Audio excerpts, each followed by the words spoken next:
శ్రీ సచిదానంద సమర్థ సద్గురు సాయి మహారాజ్ కి జై. సాయి బిడ్డలందరికీ కూడా సాయినాథుని ఆశీర్వాదాలతో మనము శ్రీ సాయినాథ ప్రభాతాష్టకం చెప్పుకుంటున్నాం కదండి. ఈవేళ 4వ శ్లోకాన్ని చెప్పుకుందాం.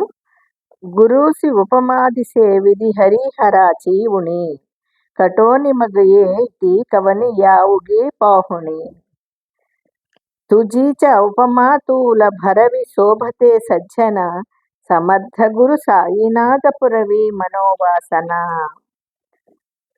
సమర్థ సాయిబాబా గురువుకు బ్రహ్మ విష్ణు మహేశుల ఉపమానము ఇచ్చుటకై వీలు లేదు.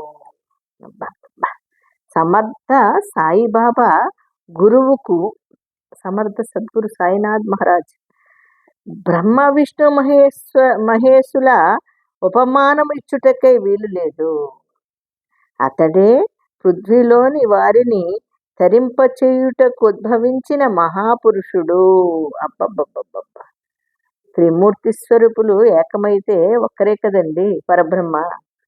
ఈ పరబ్రహ్మే ఈయన. మరి ఈ పరబ్రహ్మ బ్రహ్మ విష్ణు మహేశ్వరుల కన్నా కూడా, వాళ్ళని కలుపుకునే కన్నా కూడా ఎక్కువ. ఎలాగంటే అతడు ఈ ప్రపంచాన్ని వెళ్ళి కలియుగ దైవమై వచ్చిన మన సద్గురు సాయినాథ్ మహారాజు.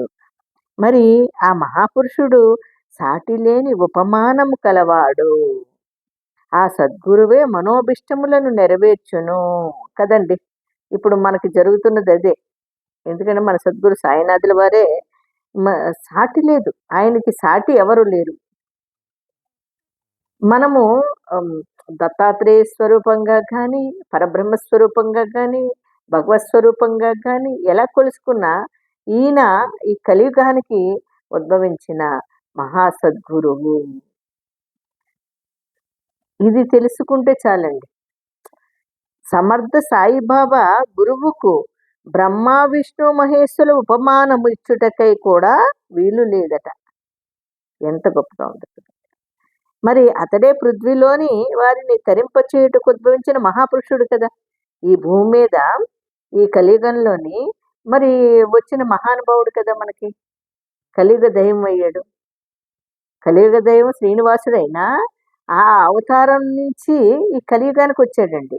ఆయన ఎప్పుడు అవతారం అంటే 3 యుగాలకు ముందు కలియుగ దైవం.